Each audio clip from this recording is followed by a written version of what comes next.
ایران، جہاں آج صرف نعرے نہیں لگ رہے بلکہ پورا ملک آہستہ آہستہ بند ہوتا جا رہا ہے۔ شہروں میں احتجاج، گلیوں میں خاموشی، انٹرنیٹ بند اور سڑکوں پر غصہ۔ مگر سوال یہ ہے، کیا یہ صرف مہنگائی کا مسئلہ ہے یا اس کے پیچھے کچھ اور بھی چل رہا ہے؟ اندر سے ٹوٹتی اکانومی، جوانوں کی مایوسی اور باہر سے ایسی طاقتیں جو اس آگ کو اپنے فائدے کے لیے ہوا دے سکتی ہیں۔ اسرائیل سے لے کر ڈونلڈ ٹرمپ کی پالیسیز تک، اس کہانی کے کردار صرف ایران کے اندر نہیں۔ اور آج ہم سمجھیں گے ایران میں اصل میں کیا ہو رہا ہے، یہ احتجاج کیوں پھوٹے، اور اگر یہ آگ بڑھتی ہے تو اس کا اثر صرف ایران تک کیوں محدود نہیں رہے گا۔ آج ایران میں جو کچھ ہو رہا ہے وہ صرف ایک شہر یا ایک علاقے تک محدود نہیں۔ احتجاج بڑے شہروں سے لے کر چھوٹے شہروں تک پھیل چکا ہے۔ کہیں لوگ سڑکوں پر ہیں، کہیں کاروبار بند ہیں، اور کہیں خاموش ہڑتال ایک بلند پیغام بن چکی ہے۔ یہ صرف نعرے لگانے کا سلسلہ نہیں، یہ پبلک ڈیمانسٹریشن، سٹرائکس اور کھلی مزاحمت کی صورت اختیار کر چکا ہے۔ اسٹوڈنٹس، مزدور اور عام شہری، مختلف طبقے اپنی اپنی جگہ سے آواز اٹھا رہے ہیں۔ اس صورتحال کے جواب میں ریاست نے سیکیورٹی ڈپلائمنٹ بڑھا دی ہے۔ مختلف علاقوں میں انٹرنیٹ سلو یا بند کیا گیا تاکہ رابطہ اور معلومات کے پھیلاؤ کو کنٹرول کیا جا سکے۔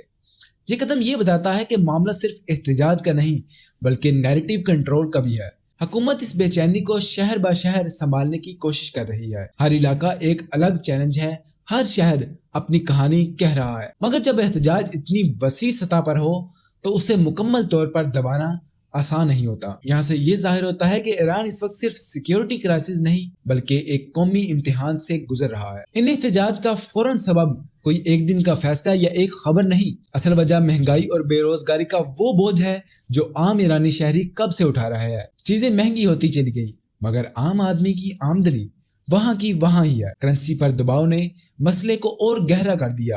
ریال کی قیمت گرتی گئی اور روزانہ کی زندگی کی ضروریات، کھانا، دوا، بجلی، پیٹرول، سب کچھ عام انسان کی پہنچ سے بہت دور چلا گیا۔ آج حالات یہ ہیں کہ بہت سے گھروں کے لیے زندگی صرف روز کا گزارا رہ گیا ہے۔ لوگ مستقبل کا نہیں اگلے دن کا سوچنے پر مجبور ہیں، اور جب سروائیول ہی چیلنج بن جائے تو صبر آہستہ آہستہ ٹوٹنے لگتا ہے، اور پھر ایسا ہوتا ہے کہ سالوں سے جمع ہوتی ہوئی مایوسی جو صرف ایک چھوٹی سی چنگاری ہوتی ہے، وہ چنگاری اس دفعہ احتجاج بن کر پھوٹ پڑی۔ یہ احتجاج اچانک نہیں آئے تھے، یہ وہ جذبات تھے جو کب سے لوگوں کے اندر پل رہے تھے، اور اب خاموش رہنا ممکن نہیں رہا۔ اگر ہم گہرائی میں جا کر دیکھیں تو یہ غصہ صرف مہنگائی تک محدود نہیں، اس کے پیچھے اکانومک مس مینجمنٹ کے ساتھ ساتھ انٹرنیشنل سینکشن کا گہرا اثر ہے۔ سینکشن نے ایران کی اکانومی کو باہر سے جکڑا اور اندر سے غلط پلاننگ نے مسئلے کو اور بڑھا دیا۔ نتیجہ یہ نکلا کہ نقصان سیدھا عام آدمی پر اترا۔ اس کے ساتھ ساتھ پولیٹیکل ریسٹرکشن نے بھی لوگوں کا بھروسہ اور کمزور کر دیا۔ لوگ محسوس کرتے ہیں کہ ان کی بات سننے کے لیے مؤثر اور پرامن راستہ بہت کم رہ گیا ہے۔ جب انسٹیٹیوشن پر ٹرسٹ کم ہو جائے تو پھر سڑکوں پر بولنا مجبوری بن جاتا ہے۔ اس غصے کا سب سے بڑا بوجھ نوجوان نسل اٹھا رہی ہے۔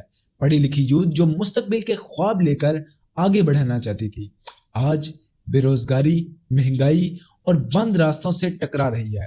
سوشل پریشر بڑھتا جا رہا ہے اور امید آہستہ آہستہ مایوسی میں بدل رہی ہے۔ سب سے اہم بات یہ ہے کہ بہت سے لوگ یہ محسوس کرتے ہیں کہ ان کی بات سنی نہیں جا رہی۔ نہ ووٹنگ سے تبدیلی آتی ہوئی نظر آتی ہے، نہ بات چیت سے، اور جب لوگوں کو لگے کہ تبدیلی کے تمام دروازے بند ہو چکے ہیں تو غصہ خود بخود سڑکوں پر آ جاتا ہے۔ یہ غصہ تباہ کاری کے لیے نہیں، یہ ایک ایسی آواز ہے جو کہہ رہی ہے کہ ہمیں سنا جائے۔ جب بھی ایران میں اس قسم کی بے چینی پیدا ہوتی ہے تو ایک سوال ضرور اٹھتا ہے کہ کیا اس کے پیچھے صرف اندرونی وجہ ہیں یا باہر کی طاقت کا بھی کردار ہے۔ گلوبل میڈیا رپورٹس کے مطابق اسرائیل عرصے سے ایران کے موجودہ نظام کے مخالف رہا ہے۔ اسرائیل ایران کو اپنا سب سے بڑا ریجنل رائیول سمجھتا ہے۔ وجہ واضح ہے کہ ایران کا مڈل ایسٹ میں بڑھتا ہوا اثر اور ان گروپس کی حمایت جو اسرائیل کی پالیسیز کے خلاف ہے۔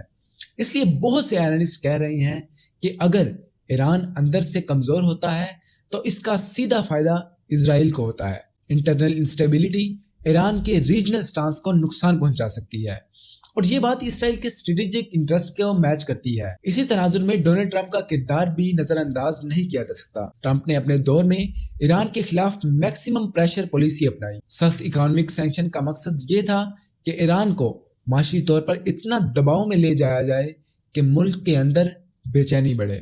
یہ بات ریکارڈ پر ہے کہ ٹرمپ کے سینکشن نے ایرانی اکانومی پر ایک گہرا اثر ڈالا، جس کا بوجھ حکومت سے زیادہ عام ایرانی شہری نے اٹھایا۔ یہ پولیسی ڈپلومیسی سے زیادہ پریشر اور آئسولیشن پر مبنی تھی۔ یہاں یہ بات واضح رہنی چاہیے کہ کسی ڈائریکٹ انوالومنٹ کا کوئی کنفرم ثبوت موجود نہیں ہے، مگر جیو پالیٹکس میں جب دشمنی پرانی اور فائدے واضح نظر آ رہے ہوں تو شبہ اور اسپیکولیشن میڈیا اور اینالسٹ کے درمیان جنم لیتے ہیں۔ اس لیے بہت سے ایرانی یہ سمجھتے ہیں کہ ملک کے اندر جو کچھ ہو رہا ہے اس پر صرف اندرونی غلطیاں کا نہیں بلکہ باہر کے دباؤ اور دشمنی پالیسیوں کا بھی اثر ہے۔ ایران کی بے چینی صرف ایران تک محدود نہیں رہتی، کیونکہ ایران ایک اہم اسلامی ملک ہے، اور جب ایسا ملک انسٹیبلٹی کا شکار ہوتا ہے تو اس کا اثر پوری مسلم دنیا پر محسوس کیا جاتا ہے۔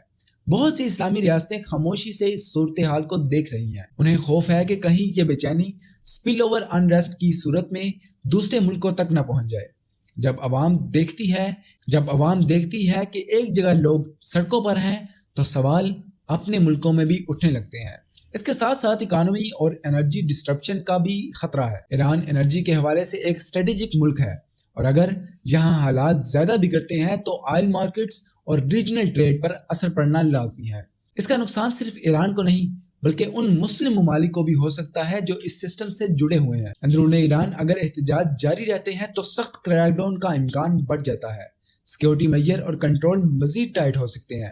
اس کے ساتھ ساتھ معاشی دباؤ بھی اور بڑھنے کا اندیشہ ہوتا ہے، جس کا اثر پھر سے عام شہری پر پڑتا ہے۔ سب سے گہرا نقصان عوام اور ریاست کے درمیان ٹرسٹ گیپ کا ہوتا ہے۔ جب یہ فاصلہ بڑھتا چلا جائے تو یہ مسئلہ صرف ویو آف پروٹیسٹ تک محدود نہیں رہتا، وہ نسلوں تک چلے جاتے ہیں۔ ریجنلی دیکھا جائے تو ایران کا رول اور انفلوئنس لانگ ٹرم شفٹ کا شکار ہو سکتا ہے۔ کچھ طاقتیں اس کمزوری کو موقع سمجھ سکتی ہیں، خاص طور پر وہ ملک جو پہلے سے ایران سے ناخوش ہیں، اور اسی لیے بہت سے لوگ یہ کہتے ہیں کہ ایران میں امن اور اسٹیبلٹی صرف ایران کے لیے نہیں بلکہ پوری مسلم دنیا کے لیے بھی ضروری ہے۔ امید ہے کہ آپ کو یہ ویڈیو پسند آئی ہوگی۔ کمنٹ سیکشن میں اپنی رائے کا اظہار ضرور کیجیے گا۔ اللہ نگہبان۔